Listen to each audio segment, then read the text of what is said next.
जय महाकाली। नवरात्रि के तृतीय दिवस माता चंद्रघंटा की उपासना की जाती है।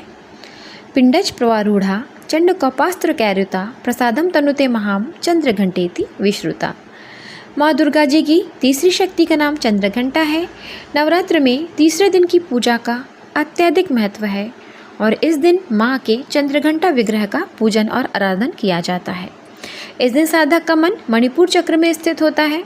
इसीलिए माँ चंद्रघंटा की कृपा से अलौकिक वस्तुओं के दर्शन होते हैं, जैसे दिव्य सुगंधियों का अनुभव होता है, विविध प्रकार की दिव्य ध्वनियाँ सुनाई देती हैं और ये क्षण साधक के लिए अत्यंत सावधान रहने के भी होते हैं।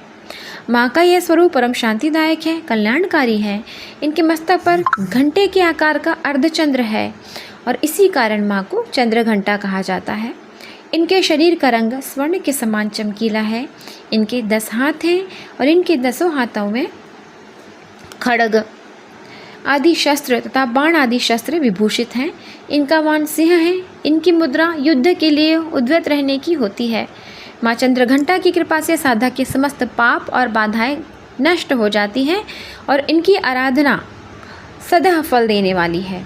माँ के भक्तों के कष्ट का निवारण शीघ्र ही होता है।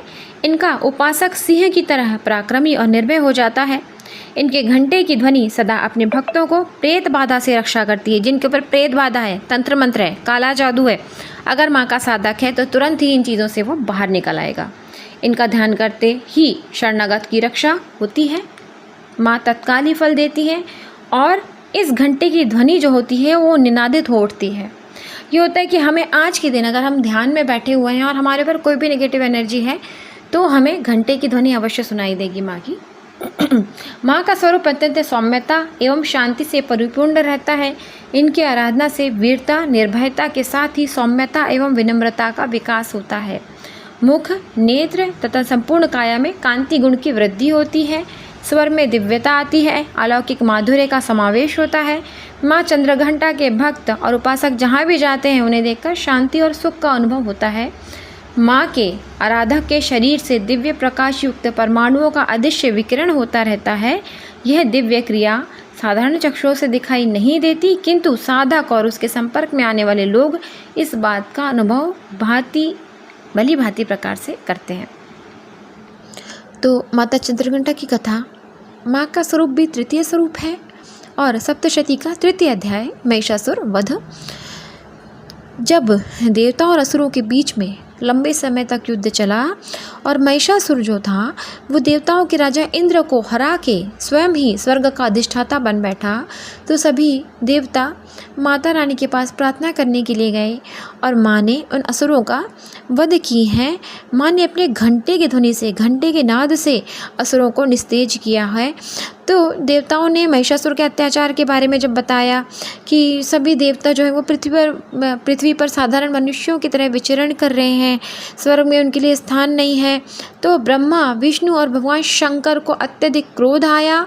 क्रोध के कारण उनका मुख टेढ़ा हो गया। उनका मुख टेढ़ा होने के कारण उनके तीनों के मुख से एक तेज निकला। ये तेज जो था वो एक देवी के रूप में आपस में मिलकर एक ज्वाला के रूप में परिणित हो गया और देवताओं के शरीर से निकली जो ऊर्जा थी वो जाकर आपस में मिल गई, 10 दिशाओं में व्याप्त होने लगी। तभी देवी का अवतरण हुआ। भगवान शंकर ने देवी को त्रिशूल, भगवान विष्णु ने चक्र, इसी प्रकार अन्य देवी देवताओं ने भी माता को अपने अस्त्र शस्त्र प्रदान किए। इंद्र ने अपने वज्र से वज्र, ऐरावत हाथी से उतार कर एक घंटा दिया। सूर्य ने अपना तेज और तलवार दिया। सवारी के लिए शेर दिया। देवी अब महिषासुर से युद्ध के लिए पूरी तरह से तैयार हो गई। उनका विशालकाय रूप देखकर महिषासुर ये समझ गया कि अब उसका काल आ गया है। महिषासुर ने अपनी सेना को देवी के ऊपर हमला करने के लिए भेजा। अन्य दैत्य और दानव दल भी युद्ध में कूद पड़े। देवी ने एक ही झटके में ही दानवों का संहार कर दिया। इस युद्ध में महिषासुर तो मारा ही गया, साथ में अन्य बड़े दानवों और राक्षसों का भी संहार माँ ने कर दी। इस तरह सभी देवताओं को माँ ने असुरों से अभयदान दिलवाई हैं। इनकी उपासना का मंत्र है, या देवी सर्वभूतेषु चंद्रघंटा रूपेण संस्थिता नमस्तस्यै नमस्तस्यै नमस्तस्यै नमो नमः। हे माँ सर्वत्र विराजमान और चंद्रघंटा के रूप में प्रसिद्ध अम्बे, आपको मेरा बारंबार प्रणाम है। माँ मैं आपको बारंबार प्रणाम करती हूँ। हे माँ मुझे सब पापों से मुक्ति प्रदान करो, असुरों का नाश करो। अपने मन वचन कर्म और काया को विहित विधि विधान के अनुसार पूर्णतः परिशुद्ध और पवित्र करके माँ चंद्रघंटा के शरणागत होकर उनकी उपासना आराधना में तत्पर होना चाहिए। उनकी उपासना से हमें समस्त सांसारिक कष्टों से मुक्ति मिलती है और सहज हम माँ का परम पद सहज ही प्राप्त कर लेते हैं। हमें निरंतर उनके विग्रह को ध्यान में रखते हुए साधना की ओर अग्रसर होना चाहिए।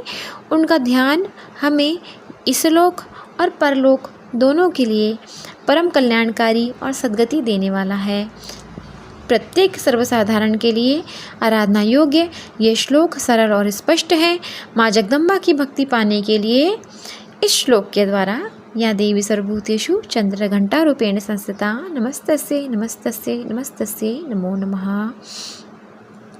इस दिन वैसे तो नवरात्र के पूरे 9 दिन हमें कन्याओं की पूजा सेवा करना चाहिए। वैसे तो देखा जाए रोज़ करना चाहिए। कन्याएं स्वयं भगवती का स्वरूप है। जिस तरह से आपकी अपनी कन्या है, उसी तरह संसार में सारी कन्याओं को देखें। हर कन्या का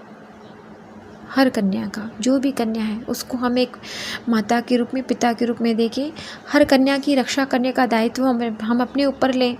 केवल 9 दिन हमें भगवती की सेवा पूजा नहीं करनी है। अगर हमें स्वयं पूजा करनी है तो संसार की हर एक कन्या का सम्मान करें, संसार की हर एक स्त्री का सम्मान करें। इस दिन कोई सांवली रंग की स्त्री अगर आपको मिलती है, विवाहित महिला मिलती है जिसके चेहरे पर तेज हो, उसको बुलाकर उसका पूजन करना चाहिए। और भोजन में उन जो महिला है उन्हें दही हलवा भी खिलाना चाहिए।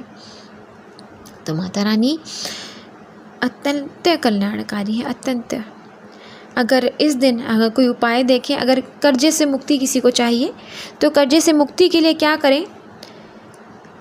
108 गुलाब के पुष्प ओम ऐं ह्रीं श्रीं चम फट स्वाहा बोलते हुए भगवती चंद्रघंटा के श्री चरणों में समर्पित करें। 1.25 किलो साबुत मसूर की जो दाल होती है लाल कपड़े में बांधकर अपने सामने रखें।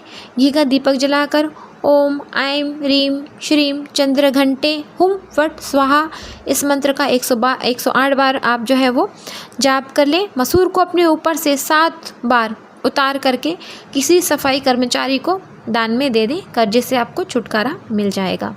तो कुछ उपाय हैं।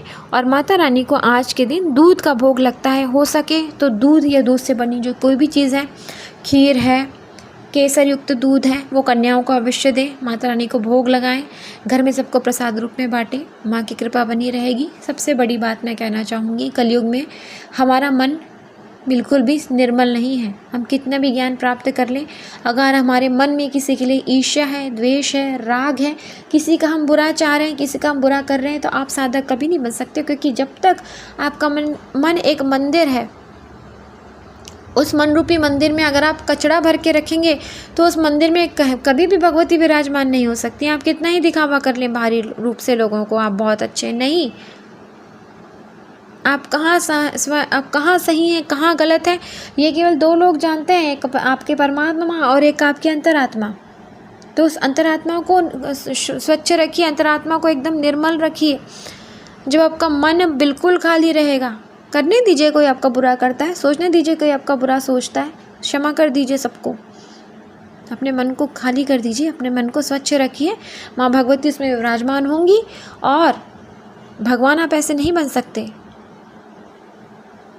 जब आप ऐसे आचरण करने लगे कि आप भगवती के सानिध्य में आ जाएं, तब भगवती आपको तब आप उस स्वरूप को प्राप्त कर पाएंगे। आसान नहीं है, बिल्कुल आसान नहीं है अपने आप को भगवान कहला जाना।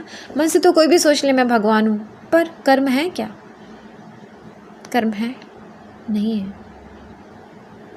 जब आपके मन आपके कर्मों के द्वारा, आपकी वाणी के द्वारा किसी को कोई चोट ना पहुँचे, जब आपके कर्मों के द्वारा, आपकी वाणी के द्वारा कोई एक व्यक्ति हंस दे, प्रसन्न रहे, तब मान के चलिए आप भगवती के प्यारे हैं, अन्यथा सब व्यर्थ है। जय महाकाल।